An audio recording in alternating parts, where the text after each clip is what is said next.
عزیز دوستو، قرآن مجید فرقان حمید نے ارشاد فرمایا ہے کہ محمد الرسول اللہ، فرمایا محمد صلی اللہ تعالیٰ علیہ وسلم اللہ کے رسول ہیں۔ نبی اکرم صلی اللہ تعالیٰ علیہ وسلم کی رسالت، حضور کی نبوت، نبی پاک صلی اللہ تعالیٰ علیہ وسلم کے خاتم النبیین ہونے اور حضور سید عالم علیہ السلام کے امام الانبیاء ہونے کی گواہیاں جگہ جگہ اللہ کے قرآن نے بیان فرمائی ہے۔ نبی کریم علیہ السلام اللہ کے سچے رسول ہیں، اس کے دلائل اتنے زیادہ روشن ہیں کہ وہ سورج سے بھی زیادہ روشنی دیتے ہیں، چاند سے بھی زیادہ تابناک ہیں۔ میرے بھائیوں، نبی پاک صلی اللہ تعالیٰ علیہ وسلم کا وجود مسعود جسم اقدس ایسا خوبصورت تھا، وہ خود اس بات کی دلیل تھا کہ یہ اللہ کے سچے رسول ہیں۔ ہمارے ہاں بہت سارے لوگ ہیں جو اکثر اس بات پر گفتگو کرتے ہیں کہ نبی پاک صلی اللہ تعالیٰ علیہ وسلم کو اور تمام انبیاء کو اللہ تعالیٰ نے بشریت کا کالب عطا کیا، تو بھئی بالکل ٹھیک ہے۔ اعلیٰ حضرت رحمۃ اللہ علیہ نے لکھا ہے، حضور کی بشریت کا انکار کرنا تو کفر ہے۔ نبی پاک علیہ الصلاۃ والسلام بشر ہیں، لیکن جب سے دیکھا ہے لباس بشری میں تمہیں، ہر فرشتے کی یہ خواہش ہے کہ وہ انسان ہو جائے۔ یعنی آپ اس بات پر ذرا غور فرمائیں، اندازہ کریں کہ حضرت انس بن مالک رضی اللہ تعالیٰ عنہ فرماتے، حضور کسی رستے سے گزر جاتے تھے نا، تو جو بعد میں آتا تھا اسے خوشبو اتنی آتی تھی کہ پتہ چل جاتا تھا یہاں سے اللہ کے رسول گزر کے گئے۔ حضور علیہ السلام کو جو اللہ تبارک و تعالیٰ نے حسن عطا فرمایا اور جو کمالات عطا کیے، آپ غور فرمائیں گے کہ حضور کے پسینہ مبارک سے خوشبو آیا کرتی۔ اللہ کے رسول ہیں، اس پر اگر آپ دلائل دیکھیں، معجزات دیکھیں، کمالات دیکھیں، فضائل دیکھیں، شمائل دیکھیں تو انسان دنگ رہ جاتا۔ حضور کے مقدس پسینے سے خوشبو مہکا کرتی اور گلیاں اور بازار اس سے مہک اٹھتے۔ حضرت عتبہ رضی اللہ تعالیٰ عنہ صحابی ہیں، 4 بیویاں تھیں، وہ کہتی ہیں کہ ہم ایک سے ایک بڑھ کے خوشبو استعمال کرتی تھی، لیکن سمجھ نہیں آتی تھی کہ ہمارے شوہر کون سی خوشبو لگاتے ہیں۔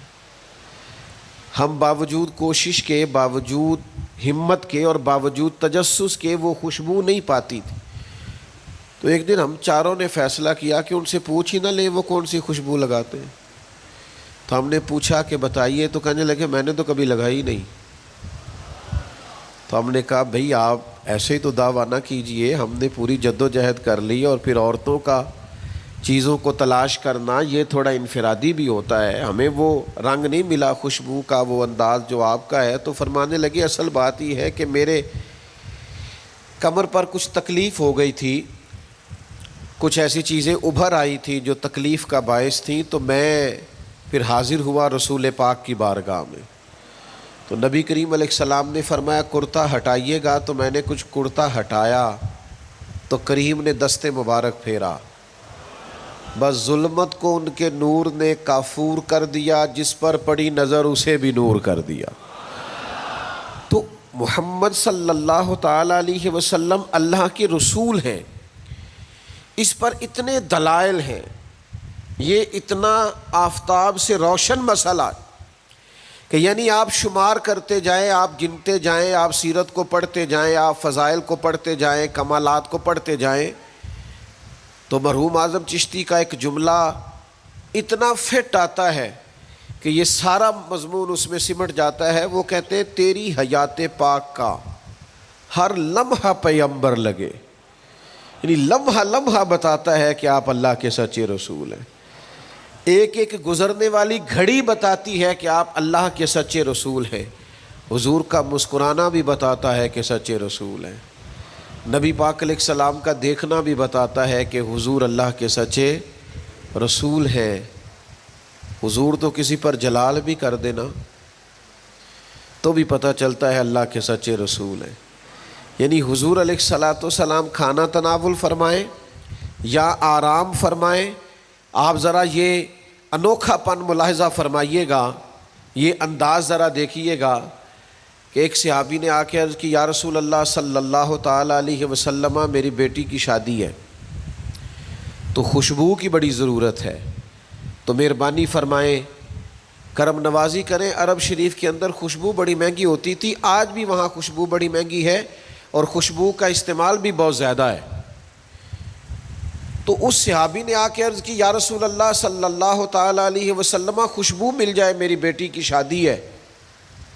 تو حضور علیہ السلام نے فرمایا ایک لکڑی لے آؤ اور ایک بوتل ایک شیشی لے آؤ۔ وہ لے کے آئے تو محبوب نے نا لکڑی کے ساتھ اپنا پسینہ تیری حیات پاک کا ہر لمحہ پیمبر لگے، حضور نے وہ پسینہ مبارک اتار کے اس شیشی میں ڈال دیا، فرمایا جا جا کے استعمال کر، اللہ تبارک و تعالی بہترین خوشبو عطا کرے گا۔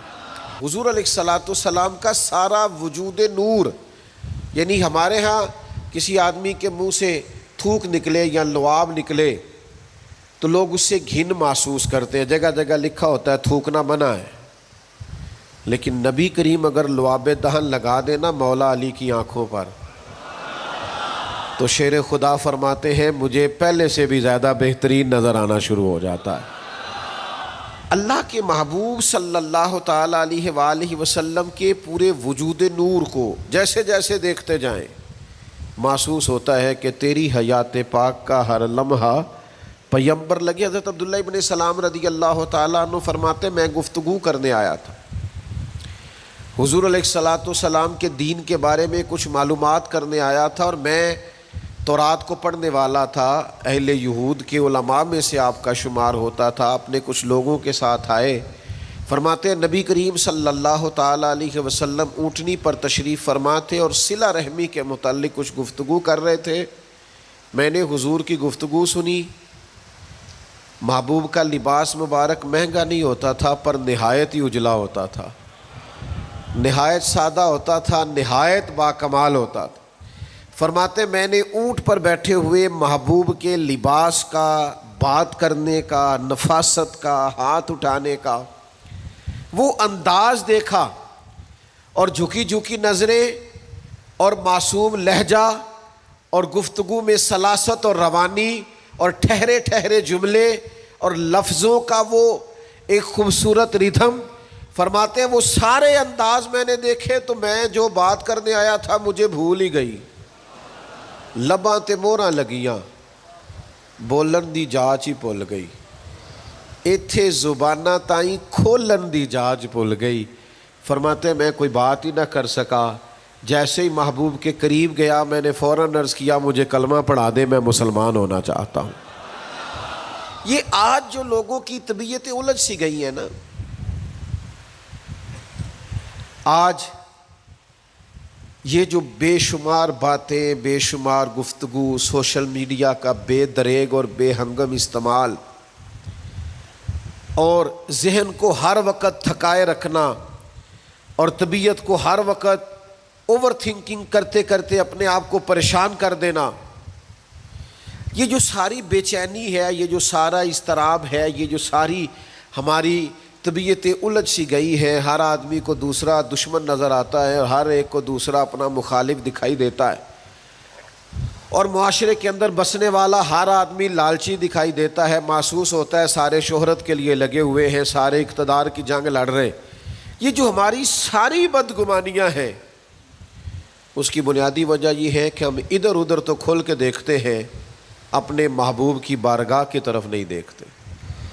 ہم جب حضور علیہ السلام کی پرکیف شخصیت کو دیکھیں گے، فضائل دیکھیں گے، کمالات دیکھیں گے، معجزات دیکھیں گے، نعت پاک کی طرف توجہ کریں گے، اخلاق عالیہ کو دیکھیں گے، حسن کردار کو دیکھیں گے، دنیا میں وہ لوگ بڑے عظیم ہوتے ہیں جو نبی پاک علیہ السلام کی محبت میں پوری طرح محو ہو جاتے ہیں۔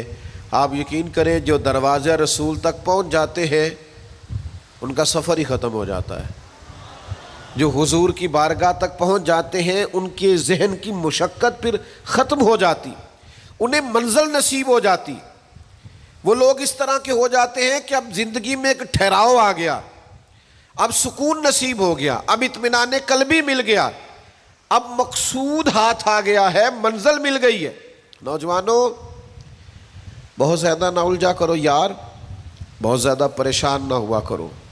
جب دل بڑا گھبرا جائے نا تو اپنے نبی پاک کی سیرت کو پڑھا کرو، حضور کے احوال شریفہ کا مطالعہ کیا کرو، ان کے حسن کی بات دیکھا کرو، جمال کی بات دیکھا کرو، کمال کی بات دیکھا کرو، محبوب کے بانٹنے کا انداز دیکھا کرو، نوازنے کا انداز دیکھا کرو، نبی پاک کا دشمنوں کو معاف کرنے کا رنگ دیکھا کرو، حضور کا عطا کر دینے کا انداز دیکھا کرو۔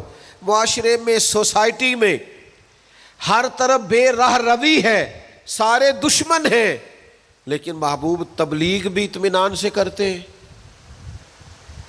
ان کو دعوت توحید بھی مطمئن ہو کے دیتے ہیں، اور جب ان کے لیے دعا کرتے ہیں تو پھر بھی پوری دل جمی کے ساتھ دعا کرتے ہیں۔ یہ خاص ٹھہراؤ آپ کو حضور کی بارگاہ تک جانے میں ملے گا۔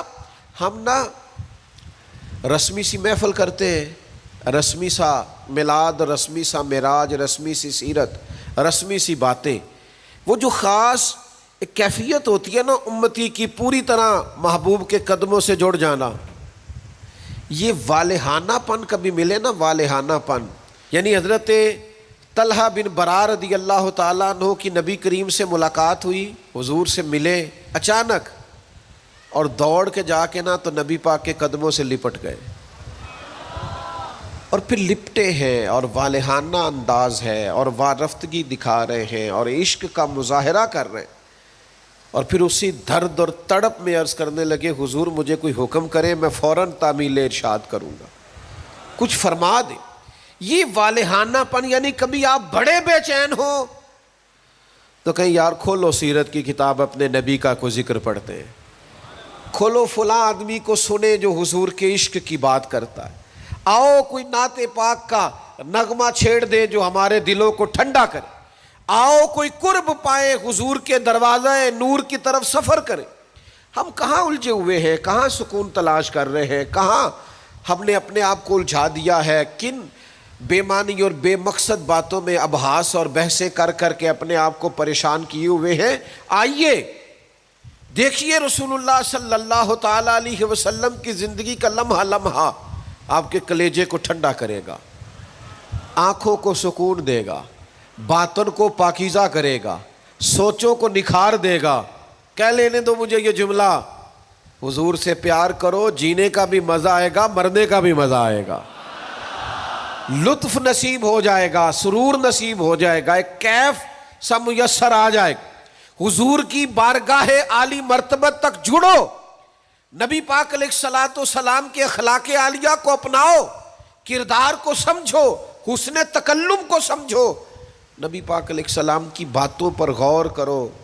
یقین کرو کبھی کبھی پڑھتے پڑھتے وجد ہو جاتا ہے، کبھی کبھی ان باتوں کو صرف مطالعہ کی نظر سے دیکھیں، سیکھنے کی نظر سے دیکھیں تو ایسے لگتا ہے کہ جیسے روح پرواز کرنے لگی۔ یہ اس طرح کے بھی کمالات ہوتے ہیں، یہ بھی رنگ ہوتا ہے، یہ بھی انداز ہوتا ہے، یہ بھی طور طریقے ہوتے ہیں۔ اور پھر حضور امی ہے، نبی کریم نے دنیا میں کسی استاد سے پڑھا نہیں، حضور سید عالم صلی اللہ تعالیٰ علیہ وآلہ وسلم کسی مکتب میں نہیں گئے، حضور نے کسی مدرسے سے تعلیم نہیں پائی، لیکن جب حضور بات کرتے نا، جب محبوب حکمت کے موتی رولتے نا، جب نبی پاک علیہ الصلاۃ والسلام کوئی کلام کرتے نا، آپ یقین کریں ایسا انوکھا پن، ایسا نرالا فیصلہ، ایسی حکمت اور دانائی سے بھری ہوئی بات، یعنی جو فلسفیوں سے کھل نہ سکی اور نکتہ وروں سے حل نہ ہوئی، وہ بات ایک طیبہ والے نے بتلا دی چند اشاروں سے۔ حضور دو چار اشارے کرتے اور عقدے کھل جاتے۔ ایسی دانائی والی بات، ایسی قیمتی بات، ایسی انوکھی بات محبوب بیان کرتے. حضرت سعد بن عبادہ رضی اللہ تعالیٰ عنہ کے پاس نا فتح مکہ کے موقع پر جھنڈا تھا. وہ علم بردار تھے، جن کے پاس جھنڈا ہوتا تھا وہ آدمی سب سے آگے آگے ہوتا تھا. اب ایک وقت ایسا آیا کہ صورتحال اس طرح کی بن گئی کہ حضرت سعد بن عبادہ کو اس منصب سے ہٹایا جائے گا. بڑا مشکل فیصلہ ہے. انہوں نے کوئی ایسی معاذ اللہ غلطی بھی نہیں کی، لیکن حالات ایسے آ گئے ہیں کہ جناب سعد ابن عبادہ کو ہٹانا پڑے گا، ان سے جھنڈا لیا جائے گا. صحابہ بڑے پریشان ہیں کہ حساس آدمی ہے، ان کی خدمات بہت زیادہ ہیں، کس طرح ان کو ہٹائیں گے، کیا کریں گے. نبی کریم کی بارگاہ میں عرض گزار ہے، یا رسول اللہ کیسے ہٹائیں حضرت سعد ابن عبادہ کو، اور کیفیات اور حالات بھی ایسے ہیں کہ ہٹانا بھی پڑے گا. آج کل نا بہت سارے لوگ کام تو کرتے ہیں پر دانا نہیں ہوتے. جذباتی فیصلے، جذباتی باتیں، ایموشنل گفتگو، وقتی طور پر چیزوں کو بہتر کرنا، اور بس وقتی طور پر آج گزارا ہو کل دیکھی جائے گی، لیکن چیز کی گہرائی تک، اس کی اصل تک نہیں اترتے، اس کے سارے لوازمات کو نہیں دیکھتے، قبل از وقت منصوبہ بندی نہیں کرتے. ہمارا مزاج نہیں ہوتا، ہم ٹھہراؤ اپنی زندگی میں نہیں لاتے. نبی پاک چونکہ اللہ کے رسول ہیں، ہر لمحہ حضور کا پیغمبر لگتا ہے. اب حضرت سعد ابن عبادہ کو ہٹانا ہے اور ان کی جگہ کسی اور کو مقرر کرنا ہے، اور بندہ بھی بڑا حساس ہے اور بات بھی کوئی ایسی نہیں، تو کیا کریں. پتہ ہے نبی کریم علیہ السلام نے کیا کیا؟ حضور فرمانے لگے کوئی پریشانی نہیں، ہٹا دیتے سعد ابن عبادہ کو. حضور نے بلایا، فرمایا سعد میرا ارادہ بنا ہے کہ جھنڈا آپ سے لے لیا جائے. حضرت سعد ابن عبادہ نے ابھی گردن جھکائی تھی تو حضور فرمانے لگے میرا ارادہ ہے آپ سے لے کے آپ کے بیٹے کو دے دیا جائے. جو فلسفیوں سے کھل نہ سکا، جو نکتہ وروں سے حل نہ ہوا، وہ راز طیبہ والوں نے بتلا دیا چند اشاروں میں. اور تیرے آگے ہیں یوں دبے لچے فصحاء عرب کے بڑے بڑے، کوئی جانے منہ میں زبان نہیں بلکہ جسم میں جان نہیں. ایسا کمال فیصلہ، ایسا انوکھا فیصلہ. اچھا جس فیصلے سے وہ پریشان ہو سکتے تھے نا کہ مجھے ہٹایا جا رہا ہے، جب انہیں پتہ چلا نا کہ میری جگہ پہ میرا بیٹا آ رہا ہے، وہ اتنا خوش اپنے جھنڈا اٹھانے پہ نہیں تھے جتنا اپنے بیٹے کے جھنڈا اٹھانے پہ راضی ہو گئے. ان کی طبیعت مچل گئی. نبی پاک صلی اللہ تعالیٰ علیہ وسلم کے پیغمبر ہونے پر، نبی ہونے، ایسے دلائل، ایسے کم، آپ جس زاویے سے دیکھیں ششدر رہ جائے گی، حیران رہ جائیں گے، پیار ہو جائے گا. کچھ ایسے مصنفین بھی گزرے ہیں معاذ اللہ ثم معاذ اللہ، جو مسلمان نہیں تھے، غیر تھے، کلمہ نہیں پڑھتے تھے. معاذ اللہ استغفر اللہ، نقل کفر نہ باشد، تنقید کی اینک لگا کے انہوں نے حضور کی سیرت کو پڑھا، لیکن اس نظر سے پڑھا پھر بھی مدینے والے کے غلام ہو گئے. یہ کہنے پر مجبور ہو گئے کہ نہ بھائی ایسا کوئی محبوب کہیں ہوگا نہ کہیں ہے، بیٹھا ہے چٹائی پہ مگر عرش نشیں ہے. نبی پاک علیہ السلام. پھر ایک اور بات، حضور امی ہے لیکن ایسی کمال بات کرتے، ایسا انفرادی فیصلہ کرتے کہ دنیا حیران رہ جاتی. پھر جو عظمت کردار ہے نا، بلندی کردار، مجھ سے ناراض نہ ہوئیے گا، بہت سارے لوگ ہیں جو باتیں بڑی زبردست کرتے ہیں، گفتگو میں کوئی ان سے جیت نہیں سکتا.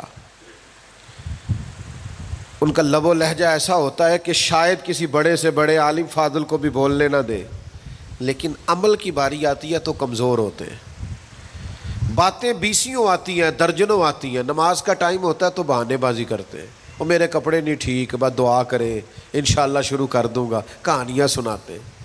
کیوں اتنے بھولے بنتے ہیں؟ ہمیں سمجھ آتی ہے کہ آپ گفتار کے غازی ہیں، آپ باتوں میں صرف ساری چیزیں سیدھی رکھتے ہیں، آپ اس جگہ پہنچ ہی نہیں پا رہے. عمل، کردار، یہ بھی ایک مبلغ ہوتا ہے. آپ کا کردار بھی تبلیغ کرتا ہے، آپ کا لب و لہجہ بھی حضرت امام جعفر صادق رضی اللہ تعالیٰ عنہ سے ایک شخص نے کہا تھا میں دین کی تبلیغ کرنا چاہتا ہوں، مجھے بتایا کیا کروں؟ تو امام جعفر صادق رضی اللہ تعالیٰ عنہ فرمانے لگے دین کی تبلیغ کرنی ہے تو بڑا آسان نسخہ ہے، دین پہ عمل کرنا شروع کر دے، تبلیغ ہونی شروع ہو جائے گی۔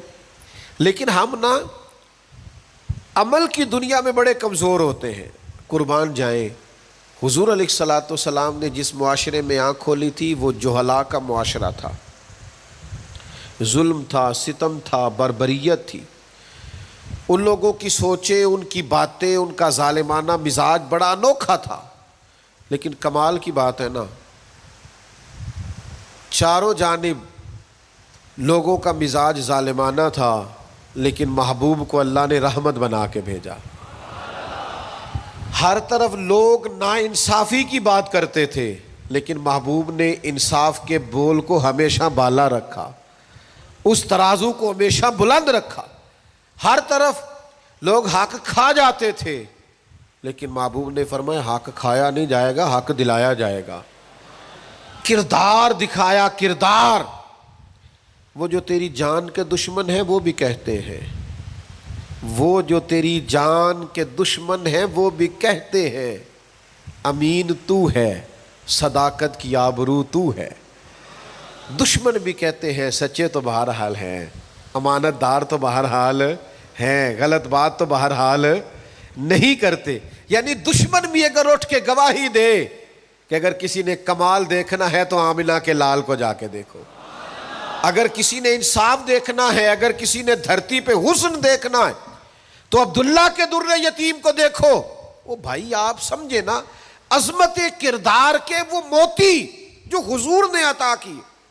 دیکھیے باہر والوں نے جب دلیلیں مانگی تو حضور نے معجزات دکھائے، اور جب اپنوں نے دلیلیں مانگی،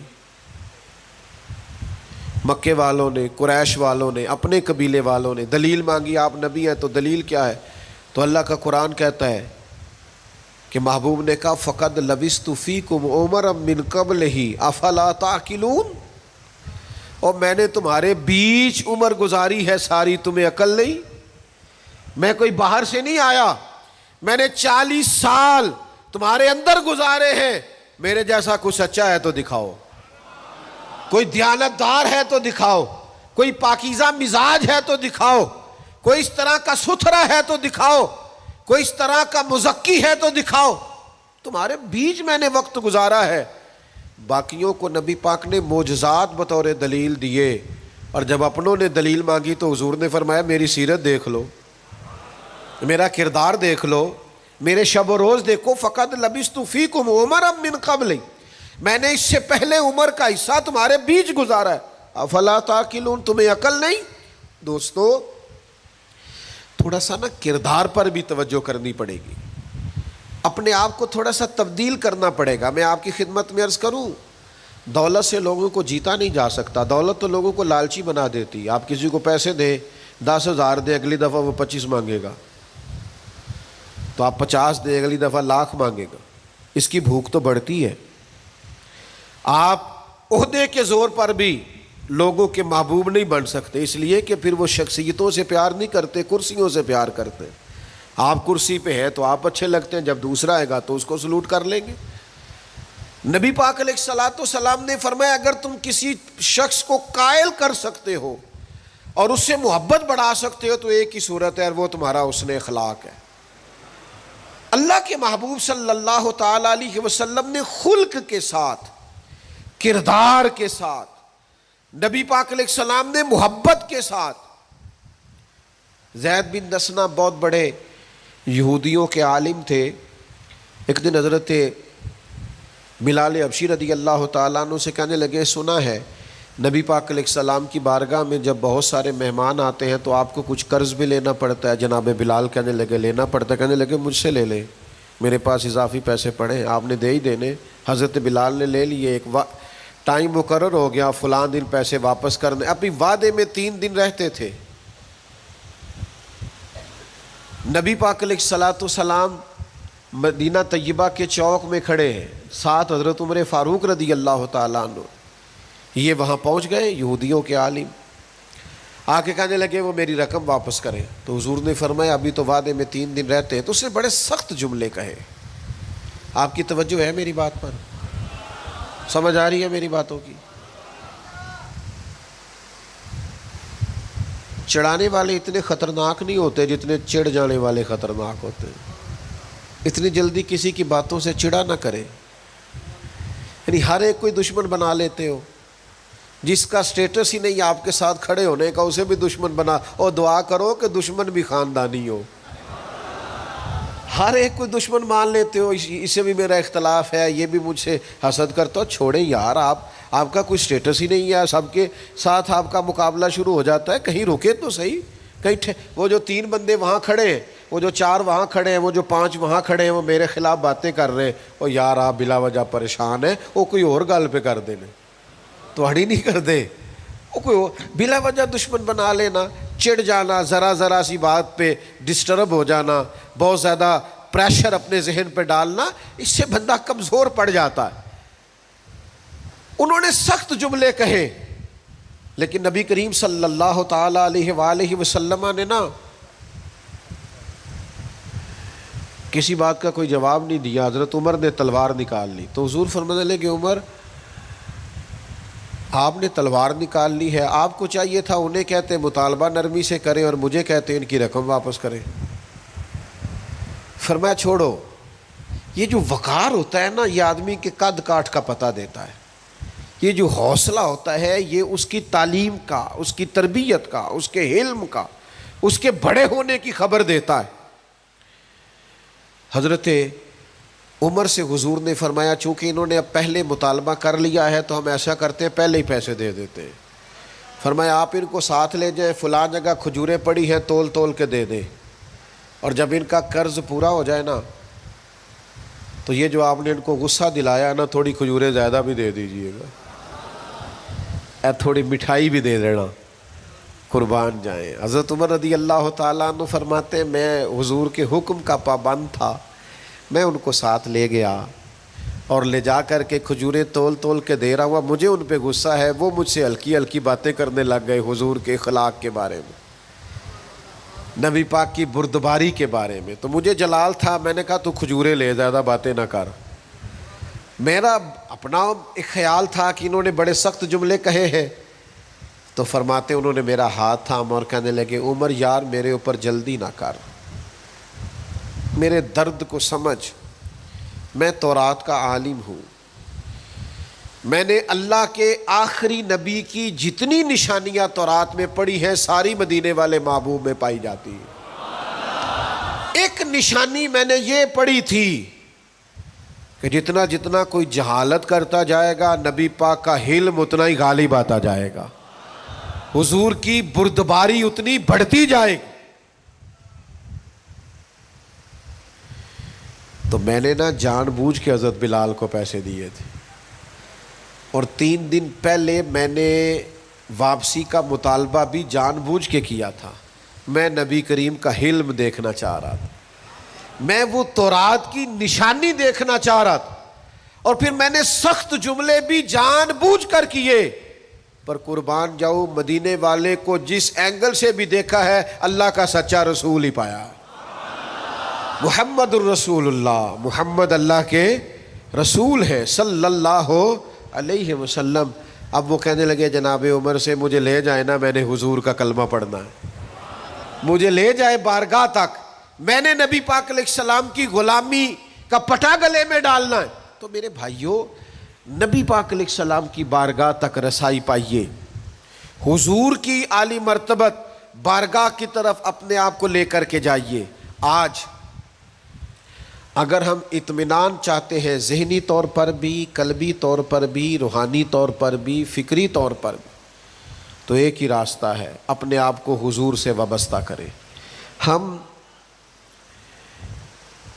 جس طرح کی آزمائشوں کا دن رات شکار ہے، اور جس طرح سے ہمیں نئی نسل الجھی ہوئی، بے چین، بے قرار اور مضطرب نظر آتی، اس کا کوئی اور حل نہیں ہے. اس کا ایک ہی حل ہے کہ مرنے کی طرف دیکھ، نہ جینے کی طرف دیکھ. جب چوٹ لگے دل پہ تو مدینے کی طرف دیکھ. اپنا تعلق حضور سے جوڑیے، اپنا رشتہ نبی کریم سے جوڑیے. میں آپ کی خدمت میں عرض کروں گا، وقت نکال کے درود پاک پڑھا کریں، وقت نکال کے حضور کی سیرت کا مطالعہ کیا کریں، ٹائم نکال کر کے نبی پاک صلی اللہ علیہ وسلم کی نعت شریف کو پڑھا کریں، وقت نکال کر کے حضور کی بارگاہ کی طرف بڑھا کریں. جب تک ہم یہ سارے کام نہیں کریں گے اطمینان نہیں پائیں گے. اور پھر جیسے جیسے حضور کو پڑھو گے، نبی پاک کو سنو گے، دین کی صداقت سمجھ میں آئے گی. آپ کو سمجھ لگے گی کہ آپ اس دین کے ماننے والے ہیں جو سب دینوں پر غالب بھی ہے، سب سے سچا بھی ہے، سب سے کھرا بھی ہے، اور سب سے زیادہ نکھرا ہوا بھی ہے.